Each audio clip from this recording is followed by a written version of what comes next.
அந்த இரண்டில் ஒன்று சிறியதென்றால் எந்த வண்டி ஓடும்? உனை போலே அளவோடு உறவாட வேண்டும்.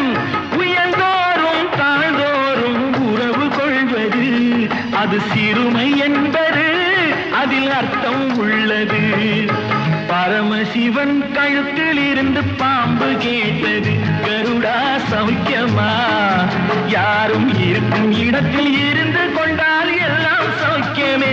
கருடன் சொன்னது அதில் அர்த்தம் உள்ளது.